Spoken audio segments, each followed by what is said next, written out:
Bismillahirrahmanirrahim. Assalamualaikum warahmatullahi wabarakatuh.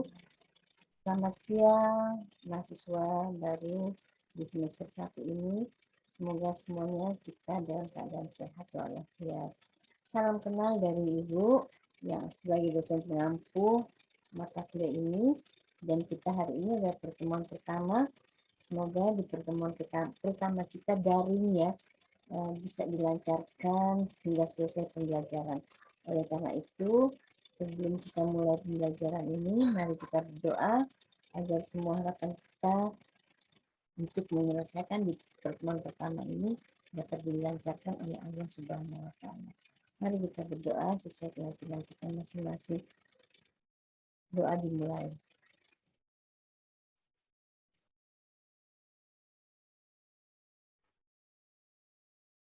Berdoa selesai. Baik, mahasiswa baru yang kali ini baru pertemuan pertama kita, Ibu akan share screen ya sebagai salah satu bentuk perkenalan Ibu pada mahasiswa. Nanti karena kita bertemuan pertama, Ibu tentu juga belum mengenal ya siapa sih peserta hari ini. Tapi Ibu akan izin share screen dulu ya.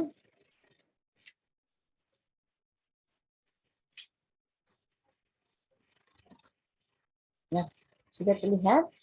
Semoga terlihat ya. Nah, ini adalah mata kuliah, judul mata kuliah kita adalah manajemen pemasaran. Nah, ini kenal dari Ibu ya. Nah, ini adalah nama lengkap Ibu Artia Milyanti, tempat tanggal Ibu adalah di Malang, 5 Juli tahun 1968. Pekerjaan dosen, alamat kantor Ibu adalah di Unis Tangerang, kemudian alamat rumah Ibu di Kota Cimahi. Ini ada nomor telepon, kemudian ada email Ibu yang kita bisa berkomunikasi baik di WA Group maupun kita bisa berkomunikasi di email. Adapun tugas-tugas, misalnya ada tugas dari Ibu, boleh kita lewat WA Group maupun lewat email. Nah, ini riwayat pendidikan Ibu dan sedikit kata pembuka dari Ibu, ilmu dan dari Sayyidina Ali. Celaka orang berilmu tanpa ilmu, celaka orang berilmu tanpa amal, celaka orang beramal tanpa keikhlasan. Kemudian dalam ilmu hidup menjadi mudah, dengan agama hidup menjadi terarah, dengan seni hidup menjadi indah. Nah, harapan Ibu dalam kita bersama-sama di mata kuliah ini, kita harus dengan bahagia selalu. Dan dalam kita mempelajari ini, kita harus dengan seni.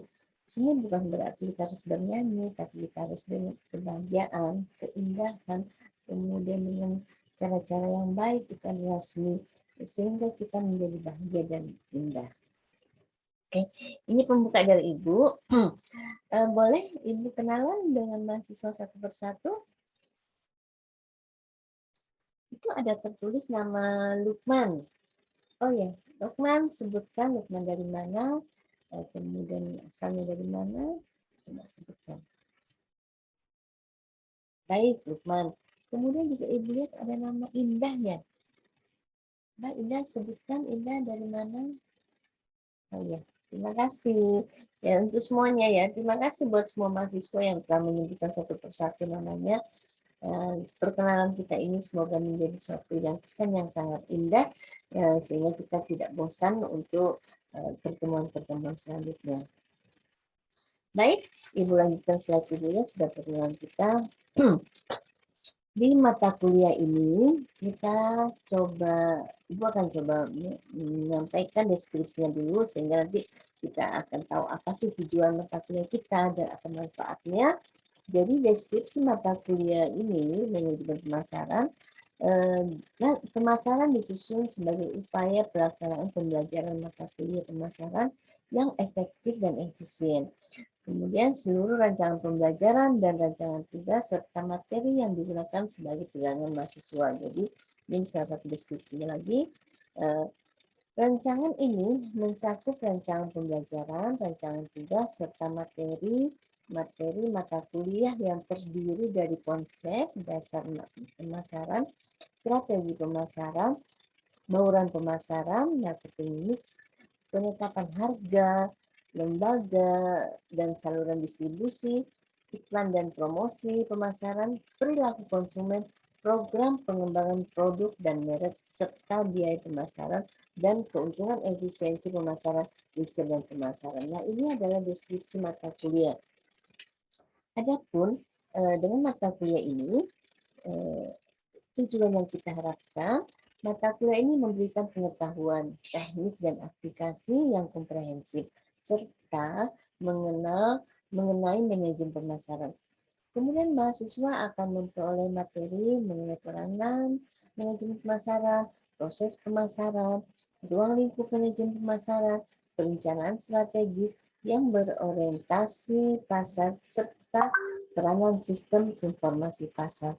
Nah, dengan tujuan ini, maka ada harapan-harapan yang kita capai. Dengan capaian yang kita harapkan adalah bekerja sama dan memiliki kepekaan sosial serta kepedulian terhadap masyarakat dan lingkungan. Nah, harapan pertamanya itu sehingga kita bisa mampu menerapkan pemikiran logis, kritis, sistematis, inovatif dalam konteks pengembangan atau implementasi ilmu pengetahuan, teknologi yang memperhatikan dan menerapkan nilai humaniora yang sesuai dengan bidang keahliannya. Nah, ini adalah harapan yang capaian yang kita harapkan ketika kita mempelajari ilmu manajemen pemasaran ini. Serta mampu menyelesaikan masalah rutin fungsi manajemen. Ya, di mana fungsi manajemen itu ada perencanaan, pengorganisasian, pengarahan, dan pengendalian, dan fungsi organisasi. Nah, di mana fungsi organisasinya ini pemasaran, sumber daya manusia, operasi, dan keuangan dengan kaidah yang diatur. Mampu merumuskan dan mengimplementasikan rencana strategi ke dalam rencana operasional. Nah, itu adalah capaian yang diharapkan dengan mata kuliah ini, serta menguasai konsep teori dan ilmu manajemen dan menerapkan dalam berbagai tipe organisasi, baik bisnis maupun non-bisnis pada tingkat lokal, nasional maupun global, yaitu internasional. Baik, selanjutnya Ibu akan menyampaikan kontrak kuliah. Namun ada pertanyaankah dari mahasiswa tentang pencapaian-capaian yang diharapkan ini dan tujuan mata kuliah kita? Ya, cukup. Ya, nanti kita akan jelaskan pada di sesi-sesi selanjutnya. Mudah-mudahan capaian yang diharapkan ini akan satu persatu kita dapatkan dari materi-materi yang kita bahas pada mata kuliah ini. Adapun kontrak kuliah, yaitu tugas kelompok, ada UTS, ada tugas mandiri, dan ada tugas harian. Ada UAS, ada presentasi tugas mandiri dalam bahasa Inggris. Ada pertanyaan di sini di kontrak kuliah, kenapa sih dalam bentuk bahasa Inggris? Harapan Ibu, ketika mata kuliah ini, mahasiswa pun mampu melafalkan atau mengucapkan bahasa Inggris dalam presentasinya. Karena bahasa Inggris ini adalah salah satu bahasa yang diakui oleh dunia. Sedangkan pemasaran itu memerlukan go internasional. Ketika kita paham akan hal-hal ini, maka kita tidak rugi untuk belajar bahasa Inggris dalam mempresentasikannya. Sepakat ya? Ya, semoga semuanya sepakat karena bahasa Inggris itu sebenarnya tidak sulit, hanya perlu praktek yang terus-menerus dan ada lawannya, ada teman untuk mendengarkan. Itu adalah bahasa Inggris dan ada teman untuk berkomunikasi. Ketika kita bisa bahasa Inggris saja, kalau di keep sendiri itu mungkin tidak akan berkembang karena kita tidak akan praktek dalam pelafalan dan seterusnya. Nah, ini adalah kontrak kuliah kita. Semoga sepakat ya dengan tugas mandirinya yang dipresentasikan dalam bahasa Inggris, tugas kelompok, kemudian ada tugas harian, ada UTS dan UAS. Nah, ini ada penilaian menjadi 100% dari penilaian dosen.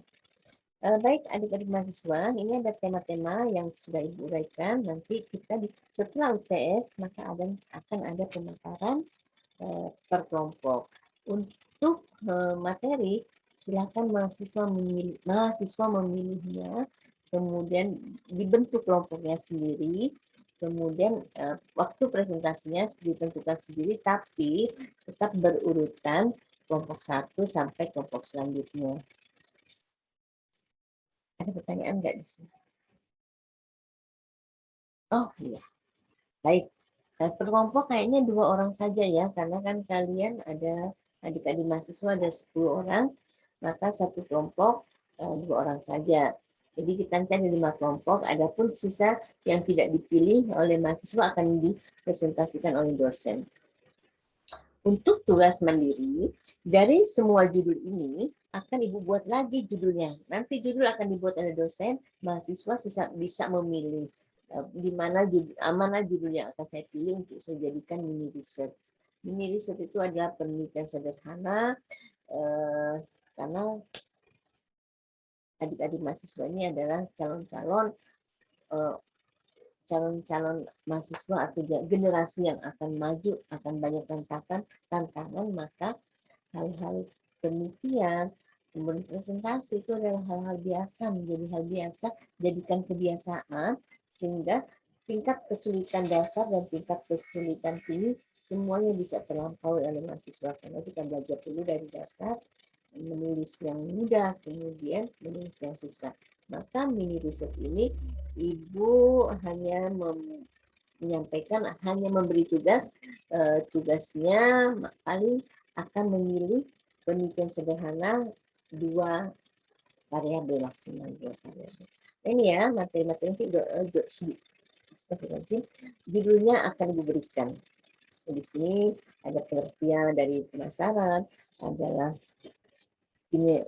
kinerja dari kegiatan bisnis yang mengarahkan arus barang jasa kepada para pelanggan dan pemakai. Nah ini ada beberapa penelitian lainnya dari beberapa ahli, dari Walter dan Armstrong. Ini menggunakan kacamata dulu ya. Pengertian pemasaran menurut ahli artinya di marketing is a process by which companies create value for customer and build strong customer relationship in order to capture value from customer in return. Artinya menyatakan bahwa pemasaran sebagai proses di mana perusahaan menciptakan nilai bagi pelanggan dan membangun hubungan pelanggan yang kuat, menangkap nilai dari pelanggan sebagai imbalan. Nah, ini adalah pengertian dari pemasaran menurut para ahli. Jadi, pemasaran itu adalah suatu proses yang dimana suatu barang diproduksi harus sampai ke tingkat konsumen. Bagaimana cara menyampaikan ini? Gimana cara agar proses pemasaran ini sampai kepada konsumen? Maka disitulah diharapkan ada pendekatan pemasaran, strategi pemasaran, metode-metode apa yang digunakan, kemudian hal-hal yang berhubungan dengan itu, sehingga terciptanya jual beli yang pasti hasil akhirnya adalah keuntungan. Nah ini ada konsepnya, konsep inti dari pemasaran. Adanya kebutuhan, ada permintaan, adanya pasar yang menentukan posisi segmentasi, adanya tawaran dan merek, adanya nilai kepuasan pelanggan, saluran pemasaran, pesaing, dan rantai pasokan. Ketika konsep ini inti pemasaran ini dijalankan dengan baik, maka harapannya pasti penghasilan dari produsen ini atau produksi ini akan meningkat dan akan meningkatkan produksinya lagi. Baik, ini ada pendekatan pemasaran, harus menggunakan what, apa yang harus disalurkan, who, siapa yang akan menyalurkannya, how, bagaimana cara menyalurkannya. Nah, ketika di pendekatan pemasaran ini kita lakukan, maka ada jenis pendekatan pemasarannya. Jenis pendekatannya bagaimana pendekatan serba lembaga, bagaimana pendekatan barang, dan bagaimana pendekatan fungsi. Hal ini akan kita bahas lebih detail pada pertemuan-pertemuan selanjutnya, sehingga ketika melakukan proses ini, SDM-nya harus diperhatikan juga. Jadi itu ada masuk serba lembaga. Kemudian bagaimana jenis barangnya itu adalah pendekatan barang dan bagaimana fungsinya, siapa aja yang akan menggunakan barang-barang ini. Baik, adik-adik mahasiswa, karena pertemuan kita materi itu sudah habis, kira-kira menurut mahasiswa apa yang bisa adik-adik simpulkan dari materi kita hari ini? Ini masih pengantar ya. Oh ya, Sri menyampaikan. Iya, betul. Jadi pendekatan pemasaran itu memang harus lebih dikuatkan oleh seorang produsen sebagai pengusaha ya, pengusaha yang membuat produk atau pengusaha sebagai produsennya. Itulah harus yang penting pengusaha atau produsen itu meningkatkan jenis-jenis barang itu ditingkatkan lebih baik lagi. Akhirnya konsep dari pemasaran ini akan berasa berhasil dengan baik. Nah, Ibu akan simpulkan bahwa konsep marketing atau konsep pemasaran merupakan strategi pemasaran yang dibangun atau dibuat bagian pemasaran pada sebuah perusahaan. Nah, tujuannya apa? Untuk membangun hubungan yang menguntungkan antara brand dengan pelanggan yang ditargetkan. Begitu pentingnya ilmu pemasaran sampai perusahaan rela mengeluarkan dana yang tidak sedikit agar produknya bisa dikenal banyak orang sehingga bisa mencapai target penjualan yang diinginkan. Nah, itulah kesimpulan Ibu hari ini. Semoga apa yang kita dapatkan yang telah disimpulkan oleh mahasiswa pun tadi ada dan secara umum keseluruhan Ibu telah menyimpulkannya. Nah, semoga dapat manfaat ya hari ini tentang manajemen pemasaran, tentang bagaimana pendekatannya. Nanti akan kita bahas lagi lebih detail pada pertemuan-pertemuan berikutnya. Karena ini adalah pertemuan pertama kita yang harapan Ibu mahasiswa mau membacanya dengan beberapa referensi buku yang akan Ibu sampaikan. Bacalah buku dari Profesor Buhari tentang pemasaran barang dan jasa. Kemudian baca buku dari Kotler ya. Kalau tidak salah itu di halaman 1 sampai 39 ya, bisa kalian baca, mahasiswa juga baca. Dan juga di pertemuan pertama ini Ibu akan mengingatkan bahwa pertemuan selanjutnya kalian bisa membaca dari sekarang tentang distribusi barang ya, distribusi barang hingga sampai kepada konsumen. Tuh, coba kalian bisa membukanya melalui buku-buku tersebut yang tadi disampaikan. Kemudian bisa juga lihat di jurnal-jurnal yang isinya tentang konsumen, ya, distribusi barangnya. Baik, alhamdulillah kita telah menyelesaikan satu pertemuan. Sebelum selesai, mari kita sama-sama mengucapkan hamdalah. Alhamdulillahirrahmanirrahim. Manfaatnya kita dapatkan dari materi ini, kita lebih paham apa itu dimaksud dengan manajemen pemasaran secara umum dari pendapat para ahli. Mari kita ucapkan, mari kita berdoa sama-sama sebelum kita tutup. Berdoa dimulai. Berdoa selesai. Wabillahi taufiq wal hidayah.